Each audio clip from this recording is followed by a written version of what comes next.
My name's Anna Bean and I'm a photographic artist.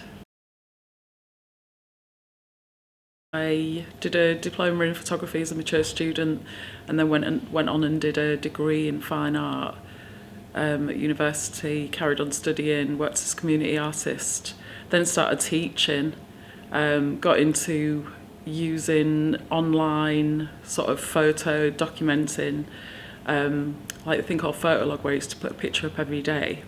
So I created a bit of an audience and then I started exhibiting work.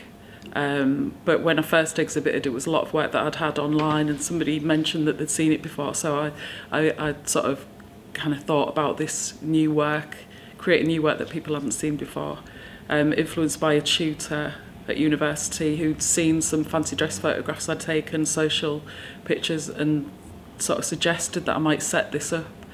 So from there I started to ask people to wear props and costume and sort of restaged fairy tales, sort of old masters, B-movie posters, things created these images and then started exhibiting them. Recently I had a solo show at Kingston Art Group Gallery, which is on Humber Street at the Marina. So I had a solo show there, which was kind of a retrospective, but then I created new work for that. So it was the first time for a long time that I got a lot of work together in one space. I've also went down to Brighton to do an art fair, which was really good as well. I got a bursary to do that from the Yorkshire and Humber Art Network. And that was a really good experience because people have always told me that my work, I've had good response from people about my work in Hull. And then so people kept saying, your work could go down really well in Brighton, you should go down to Brighton. So I saw this opportunity, went for it, and that was really good as well. I've got some work in a gallery in there at the moment. And then I did something recently that I was really excited by, which was as part of Art for Hull. It was an art installation at Hull Fair called the Monkey House, where it was in a container, but we sort of created this environment within it, which was kind of like a hall of mirrors, and inside there was two monkeys, identical monkeys. People dressed up as monkeys, which linked to the idea of people going to the fair and having the photograph taken with the monkeys in the 60s, 70s, 50s probably as well. So it was this idea of you went in and got your photograph taken with the monkeys. There was also like a banjo playing rabbit outside. So that really sort of transformed my work from being flat, two-dimensional, to being not just three-dimensional, but also moving. So the idea of it kind of bringing it alive, and it's given me a lot of ideas for how I'd like to really move the work on from there.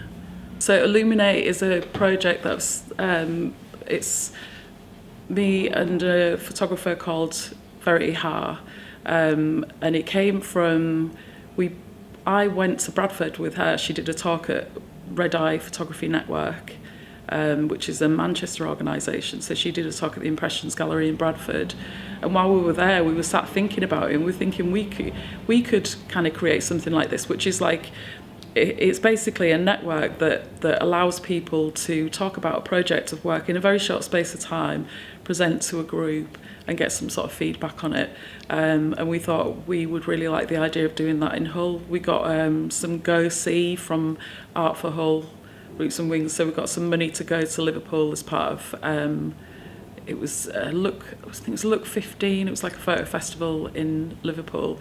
As part of the Red Eye Network, I spoke at that one, and then we kind of sort of looked at the kind of setup and the ideas, and so we went and we kind of came back and then devised our own sort of kind of session where we've had two so far, and we've had a group of sort of eight or so photographers who stood and talked about their projects for 10 minutes, and we're developing a new idea as well, because we haven't talked about this yet, but because we haven't had a lot of submissions from women, so we're considering the idea of doing a women-only one as well.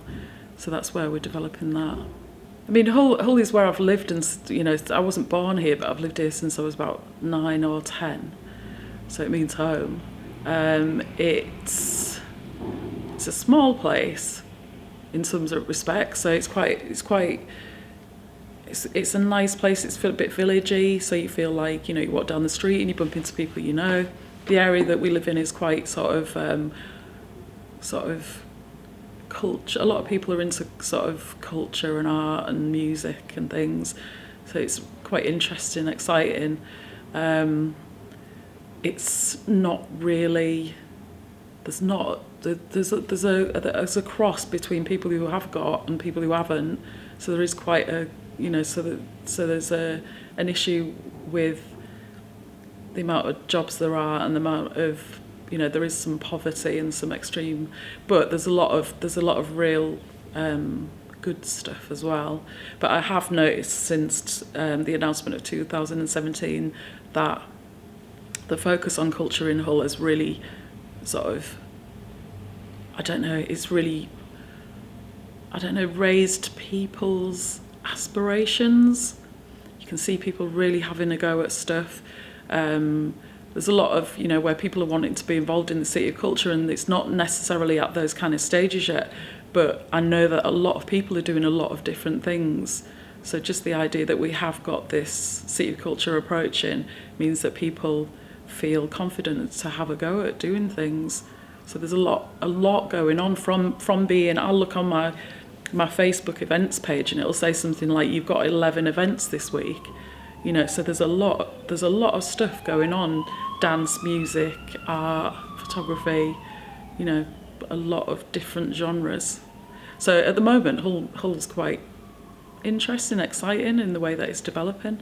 Everything I've done, I've not necessarily done because I know that a lot of people say to me, how do you get involved with the City of Culture? What's going on with the City of Culture?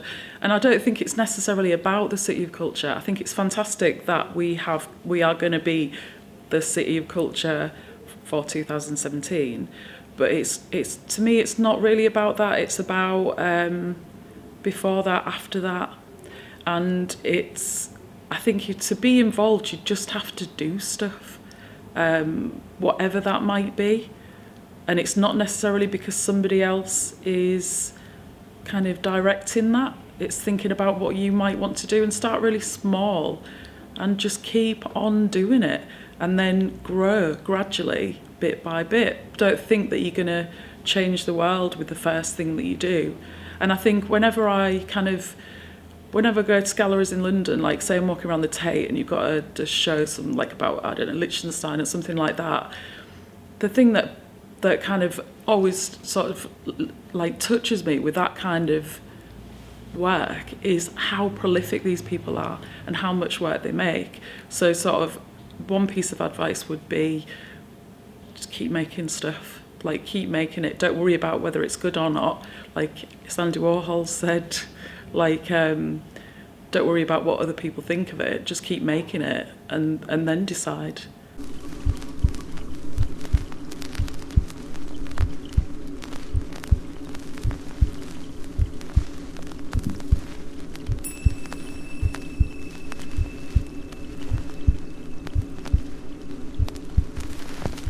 My name's Debi Keable and I'm a light installation artist.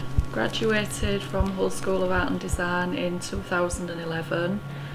I am a local girl, grew up on Bransholme, lived there for 20 years.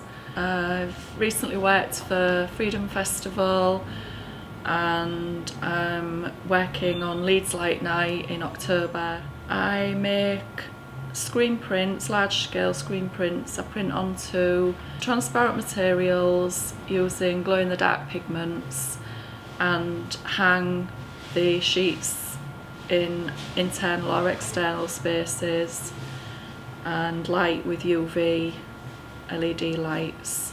I personally am hoping to achieve a moving experience that's accessible to everyone, not just someone who's interested in the arts, and there's no age barrier, and also that it's an immersive experience, that it will be an escape from reality in some ways. I think life is so chaotic now that people are looking for some sort of escapism, be it virtual or real. My degree showpiece, I entered for the International Print Biennale in Newcastle, and it was selected and hung alongside Kurt Schwitter's Mate Span at the Hatton Gallery. Got great reviews and was published and got a little write-up in the Guardian online as well. One of my favourite pieces of work historically is Monet's Water Lilies, and I'd like to make some form of contemporary piece that reflects that piece of work, but in a light installation that is fully immersive, huge scale, that the public can be filled with as many people as possible and experience. I'm really excited about City of Culture 2017. Looking forward to hopefully working with some amazing international artists that will be coming to the city. It'd be great to get onto an internship with someone, be an assistant in some way, but also to be able to make my own piece of work.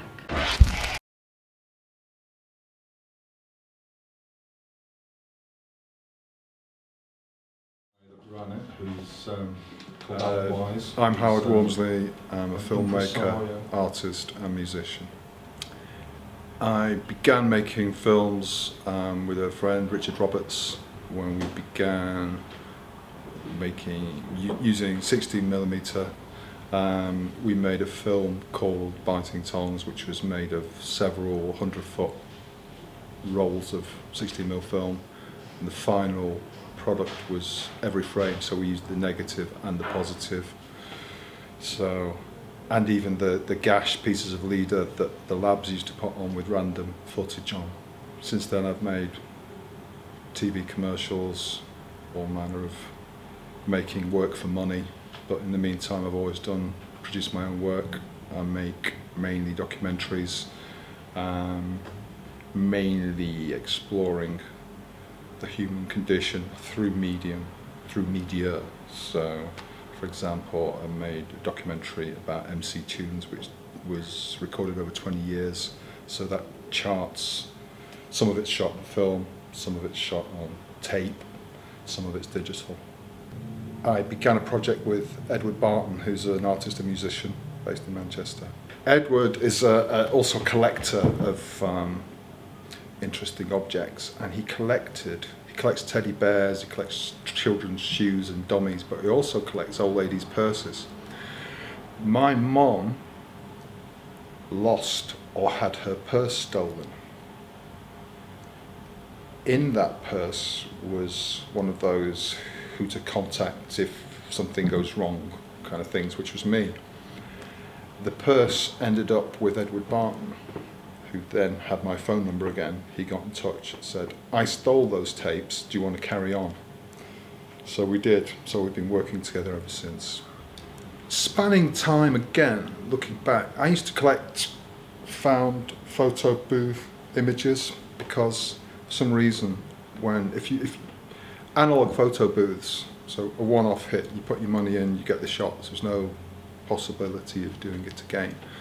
Many people were dissatisfied with their images, and they used to leave discarded strips, photo booth strips, either on the top of the machine or around the back or in the bins nearby.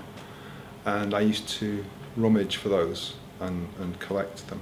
And actually in that first Biting Tongues film, there's some very blurred images of photo booth action. Then recently, a few years ago, I started to become fascinated once again with photo booths because there seemed to be an echo in terms of the way that people were beginning to document themselves with their phone. No, it's me. Thank you. I've got it on good coach. I recommend you have the one in first. I know. 7 years, a bit fruity.